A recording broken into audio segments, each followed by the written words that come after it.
जय जय सिया राम भक्तों, जय बाबा नीम करोरी महाराज। स्वागत है आप सबका एक बार फिर से हमारे अपने YouTube channel mysterious Guru king some of miracle में। तो कैसे हैं आप सब? आशा करते हैं बाबा महाराज की कृपा से आप सब लोग बहुत ही ज़्यादा मंगलमय होंगे। इसी कामना के साथ ना देर करते हुए चलते हैं हम अपने आज के विशेषांक की ओर। भगवान श्री नीम करौरी महाराज संकट मोचन हनुमान जी के चरणों में जब भी भक्त आस भरी नजरों से अपनी झोली फैलाता है तो उसकी झोली कभी खाली नहीं लौटती। महाराज जी जब कृपा करते हैं अपने भक्तों पर तो वह कृपा अपरंपार होती है, उसका कोई छोर नहीं होता है। महाराज जी अपने भक्तों की झोली में वह वस्तु भी डाल देते हैं जो उसके भाग्य में नहीं होती। यही कारण है कि आज महाराज जी के चरणों में इतनी बड़ी-बड़ी दिग्गज हस्तियाँ अपना सिर नवा रही हैं। और यकीन मानिए जो भी महाराज जी के चरणों में अपने सिर को रखता है, उसका सिर फिर कहीं और नहीं झुकता है महाराज जी के अलावा। क्योंकि महाराज जी कलयुग में साक्षात निवास करते हैं और महाराज जी जब स्थूल शरीर में थे तब भी अपने भक्तों के संकट हरते थे, उनकी मनोकामनाएँ पूर्ण करते थे। और अब तो महाराज जी को जहाँ याद किया जाए, महाराज जी वहीं आकर अपने भक्तों की इच्छाओं को पूरा करते हैं। महाराज जी हमेशा अपने भक्तों की एक पुकार पर दौड़े चले आते हैं।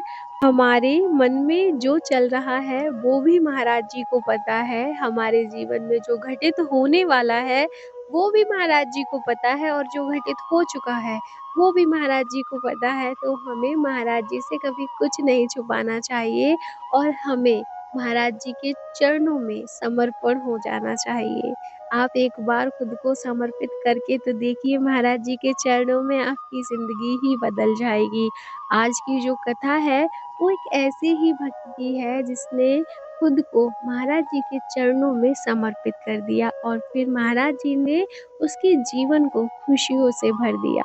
जी हाँ भक्तों, बात करते हैं सरोज श्रीवास्तव जी की, जो कि महाराज जी की परम भक्त हैं और महाराज जी को प्रतिदिन भोग लगाती हैं और महाराज जी को हनुमान चालीसा पढ़कर सुनाती हैं। अब आपको यह लग रहा होगा कि वह प्रतिदिन श्री कैची धाम जा कर के महाराज जी के समक्ष बैठकर उन्हें भोग लगाती हैं और उन्हें हनुमान चालीसा पढ़कर सुनाती हैं।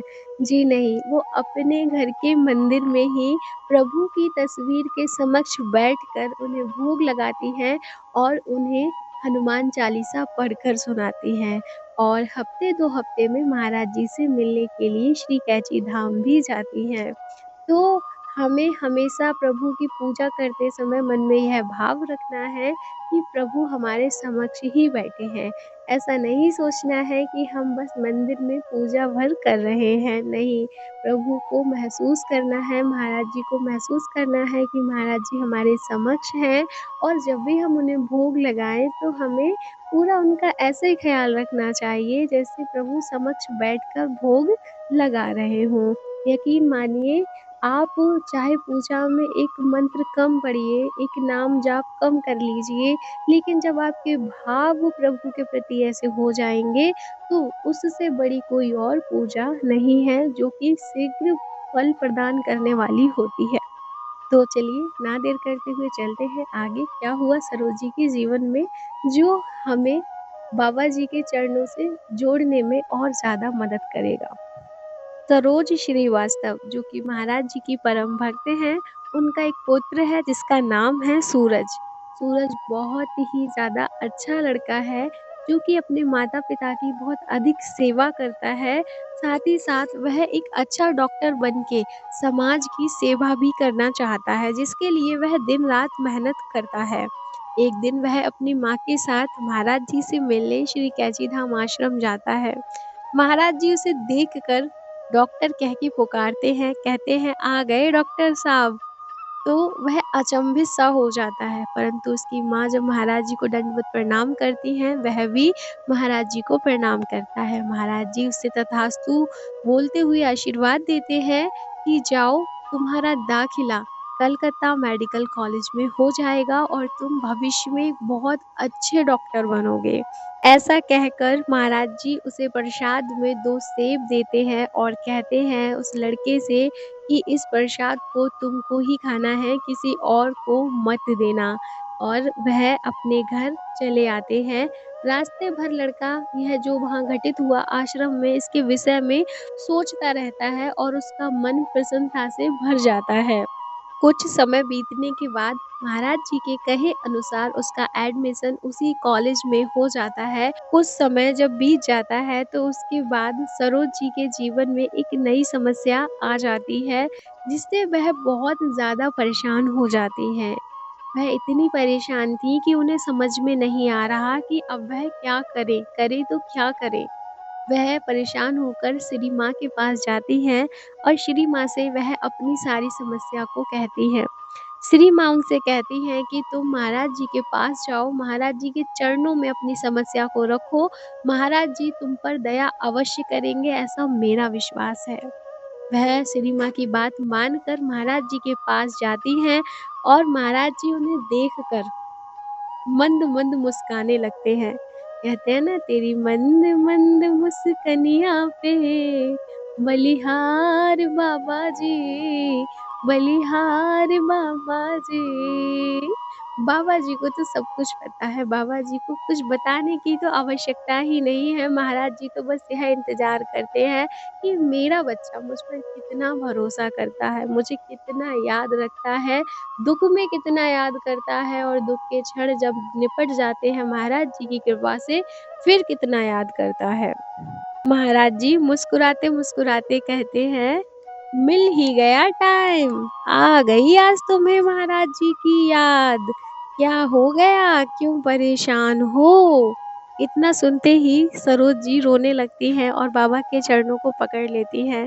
कहती हैं महाराज जी आपको तो सब पता है, आप फिर भी मुझसे क्यों पूछ रहे हो? महाराज जी कहते हैं कि जब तेरा लड़का डॉक्टर बना तब तो तुझे महाराज जी की याद नहीं आई, आज महाराज जी की याद कैसे आ गई? तो सरोज जी कहती है महाराज जी मेरा जीवन बहुत संकट में है, आप सब जानते हैं, आप कृपा करके मुझे मार्ग दिखाइए, मुझे रास्ता बताइए। महाराज जी कहते हैं जा उस लड़की के घर और बात कर शादी की, शादी हो जाएगी, तू चिंता मत कर, कुछ भी नहीं होगा। लेकिन सरोज जी उससे ज़्यादा ना कुछ कह पाती हैं, ना महाराज जी उससे ज़्यादा सरोज जी से कुछ कहते हैं। महाराज जी चले जाते हैं किसी और यात्रा में, मतलब महाराज जी तो यात्राएँ करते रहते हैं, वहाँ से उठकर महाराज जी चले जाते हैं। जा ही रहे होते हैं, वो तो सरोज जी का भाग्य था जो महाराज जी उन्हें मिल जाते हैं। महाराज जी के दर्शन और महाराज जी की कृपा बड़े भाग्य से प्राप्त होती है। भक्तों यकीन मानना अगर महाराज जी आपके जीवन में हैं, तो इससे बड़ा और कुछ भी नहीं है। आप उनका साथ और उन पर भरोसा कभी मत छोड़ना, आपको महाराज जी कभी नहीं छोड़ेंगे। महाराज जी आपकी हर एक बात जानते हैं। अब वह आती हैं, यह घटना थी भक्तों 1973 नवंबर-सितंबर की। सितंबर में महाराज जी चले जाते हैं हम सबको छोड़कर, पंचतत्व में विलीन हो जाते हैं, मतलब सशरीर साथ नहीं रहते।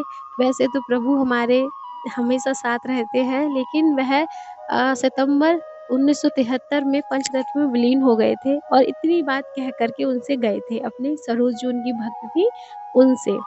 और बाबा जी के कहे अनुसार वैसा ही हुआ।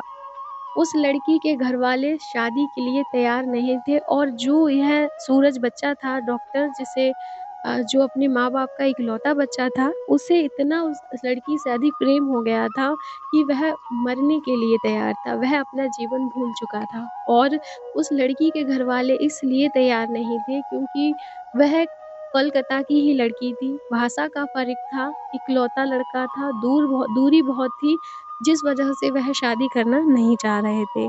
और महाराज जी के कहने के बाद जब वह सरोज उस लड़की वालों के घर जाती हैं और शादी का प्रस्ताव रखती हैं, तो वो लड़की वाले अपने आप से ही राज़ी हो जाते हैं बिना किसी ना-नुकुर के। यह क्या था? यह महाराज जी की ही कृपा थी। महाराज जी कृपा कर देते हैं, बताते नहीं हैं। महाराज जी ने तो पहले ही डिसाइड कर रखा था कि हाँ, नवंबर में ऐसा हो जाएगा, तू जा, बात कर, हो जाएगा। क्योंकि महाराज जी ने वो पहले से ही सब कुछ करके रखा था, बस उनको देखना था। महाराज जी देख रहे थे कि तुम महाराज जी को कितना याद करते हो। जब उनका बच्चे का सिलेक्शन हो गया मेडिकल कॉलेज में, तब वह महाराज जी के पास एक भी बार नहीं जा पाई थीं। वो कोई भी कारण हो सकता है उन्हें लगता है कभी-कभी ऐसा होता है हमारे जीवन में हम किसी चीज़ को पाना चाहते हैं, उस समय में जब हम संघर्ष कर रहे होते हैं, तब हमें महाराज जी भी याद होते हैं और सब कुछ याद होता है। लेकिन जब हम ऊँचाइयों पर पहुँच जाते हैं, तो कहीं न कहीं हम अपने जीवन में इतने व्यस्त हो जाते हैं कि जिन चीज़ों से हम बने होते हैं, उन्हीं चीज़ों को कहीं न कहीं हम पीछे छोड़ देते हैं। कहीं न कहीं हमारे साथ ऐसा ना चाहते हुए भी हो जाता है। हम चाहते नहीं हैं ऐसा करना पर हो जाता है। ऐसा ही यहाँ सरोज जी के साथ हुआ था और बाबा महाराज के जाने के पश्चात 1973 नवंबर में ही उनकी शादी हो गई थी, जो कि महाराज जी के आशीर्वाद से संपन्न हुई। तो भक्तों, कहने का अर्थ इतना ही है कि अगर महाराज जी ने आपको चुना है, किसी भी तरीके से चुना है, आप बहुत भाग्यशाली हैं, आपसे जितना भाग्यशाली कोई हो नहीं सकता। कलयुग में हनुमान जी का स्वरूप श्री बाबा नीम करौरी ही महाराज है और नीम करौरी महाराज इतने दयालु हैं भक्तों, हनुमान जी तो दयालु हैं ही हैं, लेकिन उनसे भी ज़्यादा दयालु हैं बाबा नीम करौरी महाराज। अपने बच्चों की आँखों में एक आँसू नहीं देख सकते। आप जब भी थके-हारे हो, दुनिया, समाज सबसे मतलब परेशान हो, तो आप बाबा जी के चरणों में जाकर अगर एक आँसू भी गिराते हैं ना, तो देखना वो आपको इतना सुकून देता है, आपको लगता है कि हाँ, कोई नहीं, मेरा बाबा मेरे साथ है और जब मेरा बाबा मेरे साथ है, तो ये समाज मेरा क्या कर सकता है, दुनिया क्या कर सकती है, किसी की हिम्मत नहीं है, जो मेरी खुशियाँ छीन ले। तो इसी प्रार्थना के साथ कि महाराज जी के चरणों में समर्पित हो जाइए। बड़ी किस्मत से मिलती है ये शरण, जिसको मिली है वो ही जानता है, अनमोल है ये शरण। और कभी भी सुख हो या दुःख हो या कुछ भी हो, हमें महाराज जी को नहीं विसारना है। तो भक्तों, आज का विशेषक यहीं पर संपन्न करते हैं। मिलेंगे अगले विशेषक में, तब तक आप लोग महाराज जी की भक्ति में डूबे रहिए और महाराज जी की कृपा पात्र बने रहिए। जय जय सिया राम।